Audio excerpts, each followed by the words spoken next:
السلام علیکم۔ کتابوں کی دنیا میں خوش آمدید۔ نمرہ احمد کے ناول جنت کے پتے کی قسط نمبر 12 آپ کے پیش خدمت ہے۔ بالآخر ایک جگہ بگی بان نے بگی روک دی۔ عائشہ نیچے اتری اور بگی کے پیچھے صندوق سے اوزاروں کا بھاری تھیلا نکالا۔ بگی سے اتر کر تینوں ایک طرف کو چلیں۔ کافی آگے جا کر ایک جگہ عائشہ رکی۔ وہاں ایک درخت کا کٹا ہوا تنا پڑا تھا۔ اس نے تھیلا زمین پر رکھا اور اندر سے کلہاڑے نکالنے لگی۔ حیا ایک بڑے سے درخت سے ٹیک لگا کر بیٹھ گئی اور عائشہ کو کٹے ہوئے تنے پر کلہاڑے سے ضربے مارتے دیکھتی رہی۔ بہارے بھی اس کے پاس آ کر بیٹھ گئی۔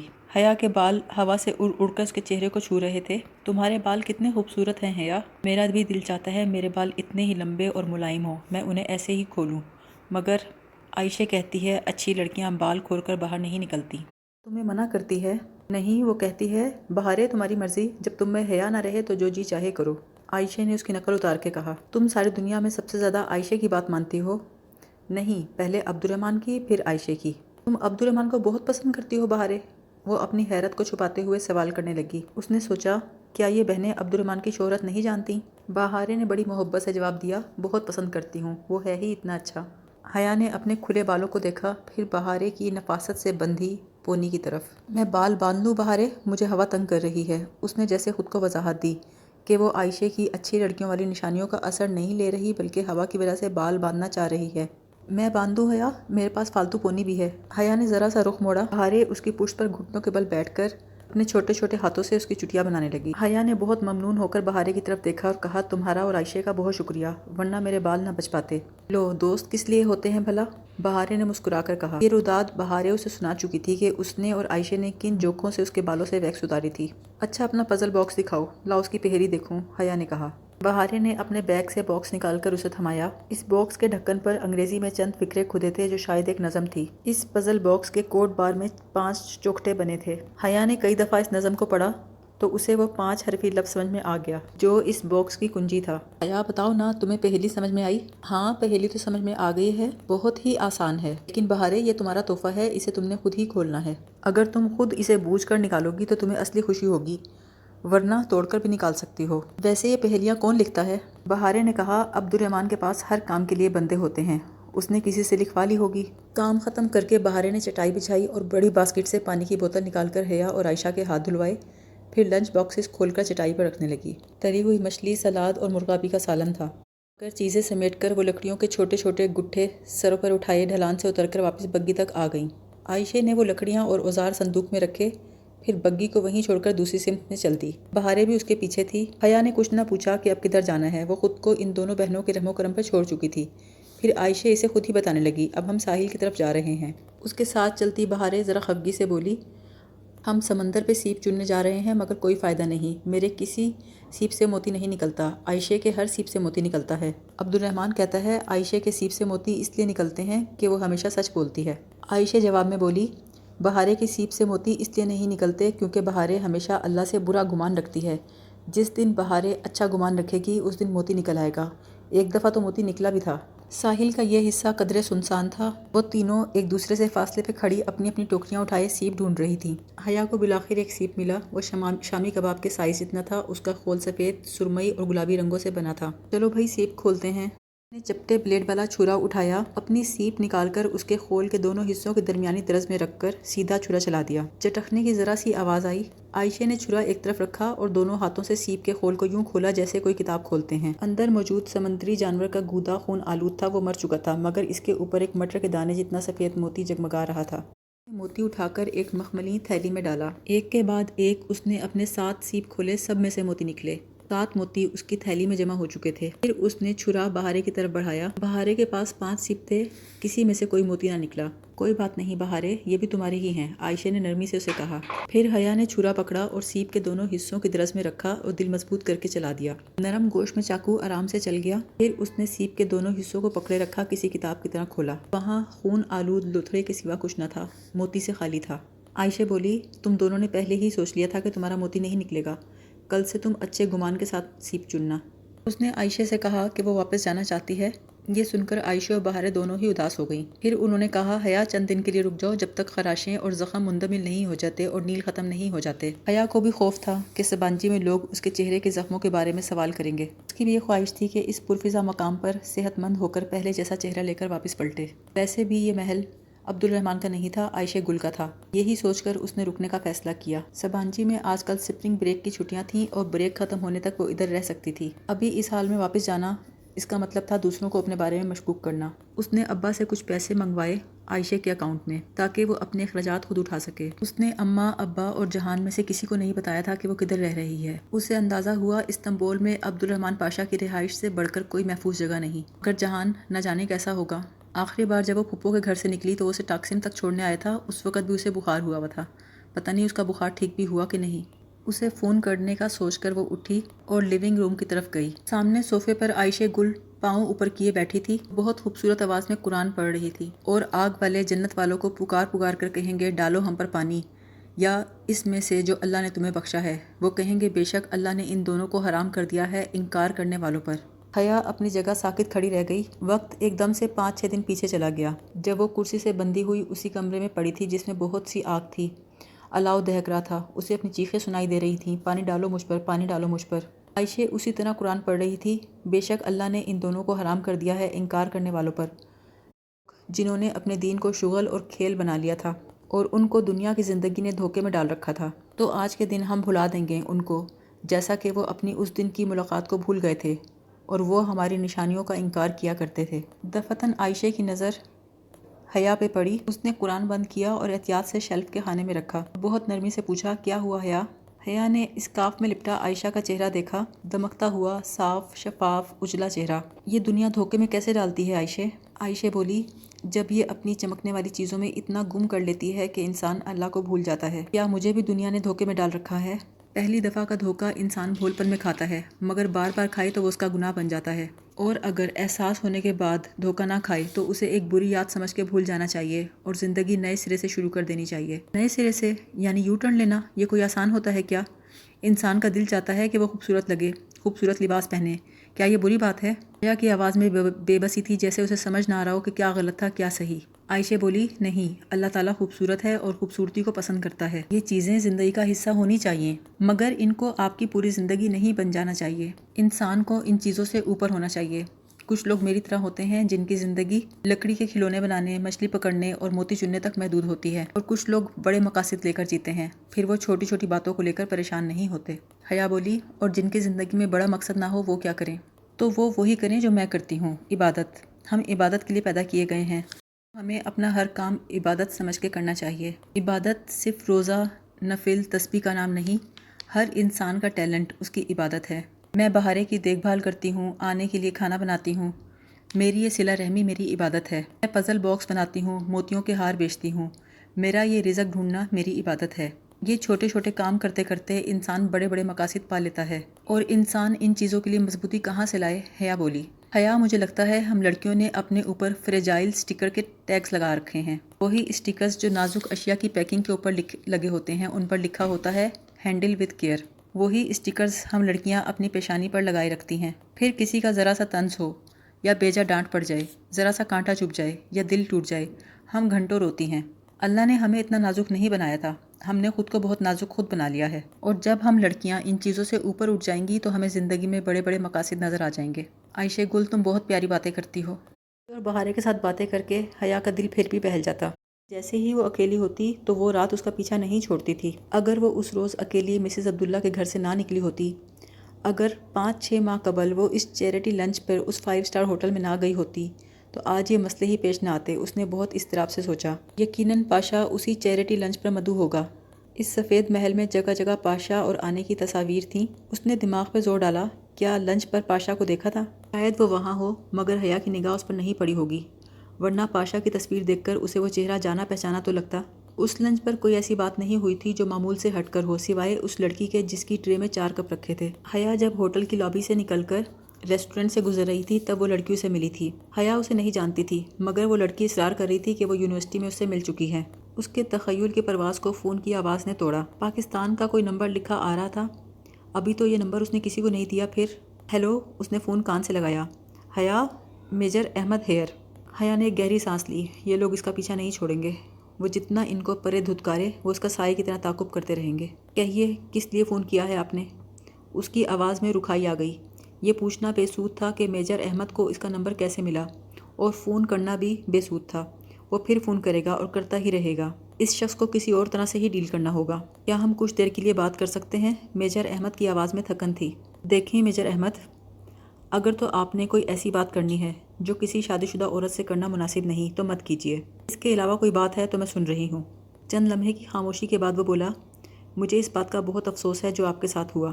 حیا ساکت رہ گئی۔ کیا اس کے اغوا کی خبر پھیل چکی تھی؟ تو کیا یہ راز نہیں رہا؟ میجر احمد بولا، فکر نہ کریں، پاکستان میں کسی کو اس کا علم نہیں۔ حیا اس کے لہجے پہ غور کرنے لگی۔ کیا یہ کوئی دھمکی تھی کہ وہ چاہے تو پاکستان میں سب کو علم ہو سکتا ہے؟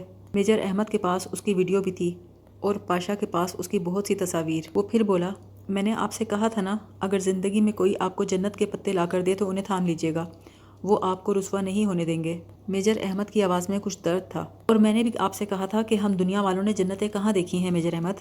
حیا، آپ نے میری بات نہیں مانی۔ مجھے اس واقعے نے جتنی تکلیف دی ہے شاید زندگی میں کسی اور شے نے اتنی تکلیف نہیں دی۔ میں اغوا ہوئی، ظلم میرے ساتھ ہوا اور آپ مجھے قصوروار ٹھہرا رہے ہیں۔ وہ ہر کسی کو اغوا نہیں کرتے، خوبصورت لڑکیوں کو کرتے ہیں۔ میں خوبصورت ہوں تو اس میں میرا قصور ہے؟ انہیں یہ پتہ چلا کہ آپ خوبصورت ہیں، اس میں آپ کا قصور ہے۔ حیا کو لگا میجر احمد کی آواز میں طنز نہیں بلکہ غم سا ہے۔ تو اب میں کیا کروں؟ اب ان سارے مسائل سے کیسے جان چھڑاؤں؟ کون سا مسئلہ ہے حیا، مجھے بتائیے، آپ مجھے ہمیشہ اپنا خیر خواہ پائیں گی۔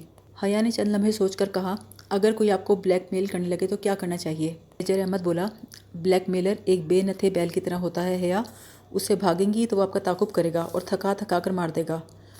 اس سے کمر کر کے بھاگنے کی بجائے اس کا سامنا کریں، آگے بڑھ کر اس کو سینگوں سے پکڑ لیں۔ دنیا کا کوئی ایسا بلیک میلر نہیں ہے جس کی اپنی کوئی ایسی کمزوری نہ ہو جس پر اسے بلیک میل نہ کیا جا سکے۔ تو آپ کی کیا کمزوری ہے میجر احمد؟ میری بہت سی کمزوریاں ہیں لیکن میں بلیک میلر نہیں ہوں۔ میجر احمد، میرا خیال ہے اب آپ یہ بات تسلیم کر لیں کہ آپ مجھ سے خواجہ سرا بن کر ملتے رہے ہیں۔ میں تسلیم کرتا ہوں۔ آپ تو پنکی تھے مگر ڈولی کون تھا؟ عبدالرحمن پاشا کی ماں نے بتایا تو تھا آپ کو۔ وہ باکس مجھے ڈولی نے بھجوایا، مگر اس کی پہیلی وہ کس نے لکھی؟ کون لکھتا ہے یہ پہیلیاں؟ آپ لکھتے ہیں؟ میجر احمد، مجھے سچ بتائیں۔ جی، وہ میں ہی لکھتا ہوں۔ ویسے پزل باکس کھول لیا آپ نے؟ میجر احمد کی آواز میں ہلکا سا تجسس تھا۔ جی کھول لیا، اور مجھے وہ مل گیا جو ڈولی مجھ تک پہنچانا چاہتا تھا۔ واقعی؟ اس کی آواز میں تھوڑی سی حیرت تھی۔ جی، پہیلی بہت آسان تھی، میں نے بوجھ لی۔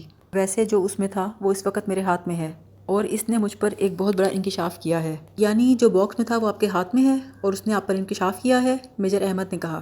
جی بالکل، وہ ہنس دیا۔ نہیں حیا، آپ سے ابھی تک وہ باکس نہیں کھلا، لیکن آپ کا یوں ذہن استعمال کر کے مجھے گھیر کر مجھ سے اگلوانے کی کوشش کرنا مجھے اچھا لگا۔ اپنا جھوٹ پکڑے جانے پر حیا تلملا گئی۔ اچھا، مجھے نیند آ رہی ہے، وہ بیزاری سے بولی۔ آپ بے شک سو جائیں مگر پلیز فون مت بند کیجیے گا۔ بولوں گی ہی نہیں تو آپ کیا سنیں گے؟ میں آپ کی خاموشی سنوں گا۔ حیا نے فون بند نہیں کیا۔ صبح اٹھ کر اس نے موبائل چیک کیا تو میجر احمد کی کال کا دورانیہ 3 گھنٹے 20 منٹ لکھا تھا۔ عجیب آدمی تھا یہ بھی۔ اگلی صبح اس نے جہان کو اپنا نمبر میسج کر دیا بغیر کسی بات کے۔ تھوڑی دیر بعد اس کا موبائل بجا۔ جہان کالنگ۔ السلام علیکم، اس نے مسکراتے ہوئے فون کان سے لگایا۔ وعلیکم السلام، کیسی ہو؟ دوسری طرف وہ بہت اچھے موڈ میں تھا۔ میں اچھی ہوں، اور تم؟ میں جیسا پہلے تھا۔ اور تم نے فون ٹھیک کروا لیا؟ ممی کہہ رہی تھی تمہارا فون خراب ہو گیا تھا۔ ہاں، ابھی 1-2 روز پہلے ہی نیا فون لیا ہے۔ پھر تو بہت جلدی نمبر دے دیا تم نے مجھے توقع نہیں تھی کہ کسی کو مجھ سے بات کرنے کی جلدی ہوگی۔ اچھا، اپنے یہ طنز چھوڑو اور بتاؤ، تم ڈورم میں ہو؟ میں یہیں مضافات میں آیا ہوا ہوں، تمہارے کیمپس سے 10 منٹ کی ڈرائیو پر، ساتھ ہی لنچ کر لیتے ہیں۔ جہان، میں پیو کدا میں ہوں۔ اوہ، فرینڈس ٹرپ تھا، مجھے پہلے بتا دیتی۔ میں تمہیں کیا بتاتی، تم تو ہمیشہ مصروف ہوتے ہو۔ یہ میری فرینڈ کا گھر ہے، کچھ دنوں سے ادھر رہ رہی ہوں۔ تم چاہو تو کل بیو کدا آ جاؤ، میں چند دن یہیں اپنی فرینڈس کے ساتھ ہی رہوں گی۔ کل تو میں مصروف ہوں، تو پرسوں؟ میں اگلا سارا ہفتہ مصروف ہوں حیا، تم اپنی فرینڈ کے ساتھ انجوائے کرو، میں کام کرتا ہوں، اللہ حافظ۔ اگلی ہی صبح جہان کا فون آ گیا۔ میں فیری سے بیو کدا آ رہا ہوں، تم پورٹ پہ پہنچ جاؤ۔ کیا تم آ رہے ہو؟ ہاں، میں نے سوچا بندے کو اتنا مصروف بھی نہیں ہونا چاہیے، وہ ہنس کے بولا۔ وہ لحاف پھینک کر عائشہ کی طرف بھاگی۔ عائشہ، مجھے پورٹ جانا ہے، میرا کزن آ رہا ہے استنبول سے۔ ٹھیک ہے حیا، ساتھ ہی چلتے ہیں۔ بہارے کو حلیمہ آنٹی کے پاس چھوڑ کر وہ دونوں فیری پورٹ پر آ گئیں۔ یہاں ٹورسٹ کا ایک بحر بے کراں تھا۔ فیری سے اترتے لوگوں کو متلاشی نگاہوں سے حیا دیکھنے لگی۔ تبھی جہان اسے سامنے نظر آیا۔ یہ میری فرینڈ ہے عائشہ گل، میں آج کل اسی کے ساتھ رہ رہی ہوں۔ عائشہ، یہ میرا کزن ہے جہان سکندر۔ السلام علیکم، عائشہ نے اپنے نرم خوش اخلاق سے انداز میں سلام کیا۔ وعلیکم السلام، مسکرا کے بولا۔ تو تم ان کی بن بلائی مہمان بنی ہوئی ہو؟ ارے نہیں، بن بلائی کیوں، ہم نے تو خود حیا کو اصرار کر کے چند دن رکنے کو کہا ہے۔ عائشہ ذرا جھیپ گئی۔ تھوڑی دیر رک کر وہ چلی گئی۔ تمہارا فون سن کر میں اتنی افراتفری میں نکلی کہ ناشتہ نہیں کر سکی۔ پھر چلو ناشتہ لے لیتے ہیں، لیکن پے میں کروں گا۔ ترک رواج کے مطابق ادائیگی ہمیشہ میزبان کرتا ہے۔ ادھر میزبان میں ہوں جہان۔ ان ترک رسم و رواج کو ہم تو پاکستانی ہیں۔ شکر ہے تمہیں یاد تو رہا۔ حیا نے جہان کے ہاتھ سے پیسے پکڑے اور ریسٹورنٹس کی قطار کی طرف چلی گئی۔ جب وہ پلٹی تو اس کے ہاتھ میں ٹرے تھی جس میں کافی کے کپ اور سینڈوچز رکھے تھے۔ اب تم واپس استنبول آ جاؤ، بہت رہ لیا ادھر۔ کیوں؟ ممی تمہیں یاد کر رہی تھی۔ صرف ممی؟ تمہاری آنکھ پہ کیا ہوا ہے؟ اس کی نگاہیں حیا کے چہرے سے پھسلتی گردن پہ پہنچی، اور ہونٹ اور گردن پہ تمہیں کوئی چوٹ لگی ہے؟ کیسے؟ میں گر گئی تھی، بہت بری طرح سے گر گئی تھی۔ اوہ، اب ٹھیک ہو تم؟ اور یہ تو بتاؤ، نے سے اتنی چھوٹی لڑکی سے دوستی کب سے کرنا شروع کر دی؟ بس جب سے اپنی عمر والی ساتھ چھوڑ گئی۔ ویسے یہ اتنی چھوٹی نہیں، 20 سال کی ہے۔ ایک موقع پہ اس نے میری بہت مدد کی تو ہماری دوستی ہو گئی۔ کیسی مدد؟ میرے بالوں پہ کچھ گر گیا تھا حادثاتی طور پر، تو وہ عائشہ نے اتار دیا۔ مگر تم فکر نہ کرو، اب سب کچھ پہلے جیسا ہو گیا ہے۔ مگر کچھ بدلا تو ہے حیا؟ وہ ذرا الجھن سے اس کو دیکھ رہا تھا۔ دفعتاً میسج ٹون کی آواز پر جہان نے موبائل جیب سے نکال کر دیکھا۔ ممی کو بتا کر نہیں آیا تھا تو اب ان کی تفتیش شروع ہو گئی ہے۔ وہ پیغام کا جواب ٹائپ کرتے ہوئے مسکرایا۔ جتنی ان کی مانتے ہو میں جانتی ہوں، وہ مجھ سے کچھ منواتی ہی نہیں ہے، ورنہ شاید میں ان کی واقعی مانتا۔ حیا نے ایک نظر اس کے فون کو دیکھا۔ جہان، وہ سمون اسپیشل کون تھا جس نے تمہیں فون گفٹ کیا تھا؟ حیا، تم میرے فون کے بارے میں اتنے سوال پوچھتی ہو نا، یہ لو، یہ تم رکھ لو۔ جب میری بات کو مت ٹالو، جواب دو۔ بھائی کسی لڑکی نے نہیں دیا تھا، یہ میرا آفیشیل فون ہے، جاب کا فون، میرے باس نے دیا تھا۔ تمہارا باس؟ مگر تم تو اپنا کام کرتے ہو۔ ہمیشہ سے تو اپنا کام نہیں کرتا نا، یہ ریسٹورنٹ تو ابھی 1.5-2 سال پہلے کھولا ہے، اس سے پہلے بہت سی جابس کی ہیں۔ ایسا لگتا ہے جہان تمہیں اپنی جاب اور اپنا باس بہت پسند تھا۔ باس اور جاب کا ذکر کرتے ہوئے تمہاری آنکھوں میں چمک سی آ گئی ہے۔ اچھا حیا، تم تو چہرے پڑھنے لگ گئی ہو۔ وہ جیسے سنبھل کر مسکرایا۔ بتاؤ نا، تمہیں اپنی پچھلی جاب بہت پسند تھی؟ ہاں بہت زیادہ، بڑے عیش تھے، اپنی راجدھانی، اپنی جگہ کی بات ہی کچھ اور ہوتی ہے۔ تو وہ جاب کیوں چھوڑ دی؟ بعض دفعہ بہت کچھ چھوڑنا پڑتا ہے، اپنی سلطنت سے خود کو جلا وطن کرنا پڑتا ہے۔ کو جلا وطن کرتے ہیں، ان کی یاد میں تکلیف بھی ہوتی ہوگی۔ آؤ سمندر پہ چلتے ہیں۔ تمہارا ریسٹورنٹ کیسا جا رہا ہے؟ رینوویشن کروا رہا ہوں، اور میری لینڈ لیڈی بھی کوئی لائر کر رہی ہے میرے خلاف۔ سمجھ نہیں آتا اس کے پاس ایک دم سے اتنا پیسہ کہاں سے آ گیا کہ اتنا مہنگا لائر کر سکے۔ حیا کو بہت دکھ ہوا، وہ جانتی تھی کہ اچانک اس کے پاس اتنا پیسہ کہاں سے آیا تھا، یہ سب اسی کی غلطی تھی۔ تو اب تم کیا کرو گے جہان؟ بس آج کل تو چھپا پھرتا ہوں، اسی لیے ریسٹورنٹ سے بھاگ کر ادھر آ گیا، ذرا لو پروفائل رکھی ہوئی ہے۔ تو تم مجھ سے اتنا ڈرتے ہو؟ میں فرقان ماموں اور سائمہ مامی کے سوا کسی سے بھی نہیں۔ اوہ ہاں، فرقان ماموں کی بیٹی کی منگنی ہو رہی ہے۔ حیا حیرت سے اسے دیکھنے لگی۔ ارم کی؟ کب؟ کس سے؟ کل رات مامی کا فون آیا تھا ممی کو، انہوں نے ہی بتایا تھا۔ فنکشن تو معلوم نہیں، البتہ رشتہ طے ہو گیا ہے۔ مگر کس سے؟ فرقان ماموں کے کسی دوست کی فیملی ہے، زیادہ تفصیل مجھے نہیں معلوم۔ ارم نہیں مانی ہوگی، تایا نے زبردستی رشتہ کیا ہوگا، حیا نے سوچا۔ تمہیں پتہ ہے جہان، اماں ابا اور تایا تائی سب کی ہی خواہش تھی کہ ارم کا رشتہ روہیل سے ہو جائے۔ اب پتہ نہیں تایا تائی نے کہیں اور کیوں کر دیا رشتہ۔ مگر روہیل تو، جہان کچھ کہتے کہتے ایک دم رک گیا۔ روہیل کیا؟ کچھ نہیں، میں کہہ رہا تھا روہیل کی تو ابھی کافی اسٹڈیز رہتی ہیں۔ حیا کو لگا جہان نے بات بدلی ہے۔ روہیل کی پڑھائی ختم ہو چکی ہے، جب تک میں پاکستان جاؤں گی وہ بھی آنے والا ہی ہوگا۔ تمہارا روہیل سے رابطہ ہے جہان؟ پپو نے بتایا تھا تم لوگ ان ٹچ ہو۔ ہاں کبھی کبھی بات ہو جاتی ہے، میں اس سے ملا تھا امریکہ میں۔ اچھا کب؟ اس نے تو نہیں بتایا۔ بات ہے کوئی 3 سال پہلے کی۔ ایک تو پتہ نہیں سب کو اپنی بات اپنے تک محدود رکھنے کا شوق کیوں تھا۔ پاکستان میں اس نے اماں سے سکندر انکل کا پوچھا تو اسے معلوم ہوا اماں ابا کو سب پتہ تھا۔ اب روہیل جہان سے مل چکا تھا، مگر اس نے کبھی نہیں بتایا تھا۔ آج تو وہ روہیل سے ضرور پوچھے گی، اس نے تہیہ کیا۔ ساحل کے اس حصے میں لہریں امنڈ امنڈ کے آ رہی تھیں۔ جہان تم نے کبھی سیپ چنے؟ اچھا یہاں سیپ بھی ہوتے ہیں؟ لو تمہیں نہیں پتا، آؤ میرے ساتھ سیپ چنتے ہیں۔ بڑی کوشش کے بعد دونوں کو ایک ایک سیپ مل گئی۔ حیا نے دور بیٹھے ٹورسٹ کی ایک ٹولی سے چھرا لیا اور اپنی سیپ کھولی، خالی تھی۔ اس نے چھرا جہان کی طرف بڑھا دیا۔ جہان نے بڑی احتیاط سے اپنی سیپ کو کاٹا اور کتاب کی طرح کھولا۔ خون آلود لوتھڑے کے عین اوپر قطار میں مٹر کے دانوں جتنے 3 سفید موتی جگمگا رہے تھے۔ جہان نے ان موتیوں کو پانی سے دھویا، جیب سے ایک ٹیشو نکال کر ان میں لپیٹا اور حیا کی طرف بڑھا کر کہا، یہ تمہارے ہوئے۔ اتنے قیمتی موتی تم کسی کو کیسے دے سکتے ہو؟ یہ تو لڑکیوں کے شوق ہوتے ہیں، میں ان کا کیا کروں گا؟ دوپہر ہونے والی تھی، جہان واپس چلا گیا۔ شام میں وہ عائشہ کے لیپ ٹاپ پر بیٹھی روہیل سے اسکائپ پہ بات کرنے کی کوشش کر رہی تھی۔ جب تک روہیل آن لائن نہیں ہوا وہ سوچتی رہی کہ 3 سال پہلے روہیل نے یہ بات کیوں نہیں بتائی۔ کبھی اس نے اشارے کنائے میں بھی نہیں بتایا کہ اسے سبین پھپھو کا بیٹا ملا تھا۔ 3 سال پہلے ان کی زندگیوں میں کیا ہو رہا تھا۔ شریعہ اینڈ لا کے دوسرے سال میں تھی۔ ایک دن روہیل نے بڑے ہنگامی انداز میں کال کر کے ابا سے پیسے منگوائے تھے۔ اسے یاد آیا 3 سال قبل اچانک ہی روہیل کا فون آیا تھا۔ اس نے ابا سے 2 یا 3 لاکھ روپے مانگے تھے اور کہا تھا کہ اسے واقعی بہت ضرورت ہے، اور ہر کیوں کے جواب میں وہ یہی کہتا تھا کہ پاکستان آ کر بتاؤں گا۔ اس کی پریشانی دیکھ کر حیا کو لگا کہ اس نے کسی دوست کی کوئی قیمتی شے گم کر دی ہے جس کی قیمت بھرنے کے لیے پیسے مانگ رہا ہے۔ پتہ نہیں بعد میں روہیل نے ابا کو وجہ بتائی یا نہیں۔ اگر وہ سیدھا سادہ روہیل سے پوچھتی تو وہ یقیناً چھپا جاتا۔ جیسے ہی روہیل آن لائن ہوا، رسمی باتوں کے بعد بغیر کسی تمہید کے حیا نے کہا، تم نے جہان کا کون سا نقصان بھرنے کے لیے ابا سے پیسے منگوائے تھے؟ یہ تم سے کس نے کہا ہے؟ تم پہلے میرے سوال کا جواب دو۔ تم سے جہان کا کوئی نقصان ہوا تھا نا؟ جب وہ تمہارے پاس امریکہ آیا تھا تو تم نے ابا سے پیسے منگوائے تھے۔ تم سے یہ جہان نے کہا ہے؟ تم میرے سوال کا جواب دو روہیل۔ تم جہان سے کیوں نہیں پوچھ لیتی؟ وہ سب کچھ بتا چکا ہے، مگر تم سے اس لیے پوچھ رہی ہوں تاکہ یہ جان سکوں کہ میرا بھائی مجھ سے کتنا جھوٹ بول سکتا ہے۔ روہیل کے چہرے پہ تلملاہٹ تھی۔ بات جھوٹ بولنے کی نہیں ہے، اور مجھے پتا ہے اس نے تمہیں کچھ نہیں بتایا، وہ بتائے گا بھی نہیں، کیونکہ اس نے مجھے منع کر رکھا تھا۔ پھر بھی میں تمہیں بتا ہی دیتا ہوں، وہ ایک رات کے لیے میرے پاس اچانک آیا۔ اس کے بائیں کندھے پہ گولی لگی تھی اور اسے بروقت طبی امداد چاہیے تھی، مگر وہ اسپتال نہیں جانا چاہتا تھا۔ اس کے کہنے پر میں اپنی ایک ڈاکٹر فرینڈ کو بلا لایا۔ اس نے میرے اپارٹمنٹ پر جہان کو ٹریٹ کیا اور بینڈیج کیا۔ پھر جہان نے بس مجھے اتنا ہی بتایا کہ اس کے پیچھے کوئی ہے اور وہ اسی سے بھاگتا پھر رہا ہے۔ اس کے پاس ترکی کے ٹکٹ کے لیے پیسے بھی نہیں تھے، اس کے پیسے مانگنے پر ابا سے کہہ کر میں نے راتوں رات پیسے ارینج کیے۔ پیسوں کا ارینج ہوتے ہی وہ واپس ترکی چلا گیا۔ پھر ہفتے کے بعد ہی اس نے پیسے واپس بھجوا دیے، بس اتنی سی بات تھی۔ تو ابا کو پتہ ہے اس پوری بات کا؟ نہیں حیا، اور تم بھی مت بتانا، وہ پہلے ہی جہان سے متنفر رہتے ہیں۔ اگر یہ بات بھی بتا دی تو؟ ابا تو جہان کی لاپرواہی کی وجہ سے کھچے سے رہتے تھے۔ نہیں، وہ کسی اور بات پہ برگشتہ تھے۔ اب یہ مت پوچھنا وہ کیا بات تھی۔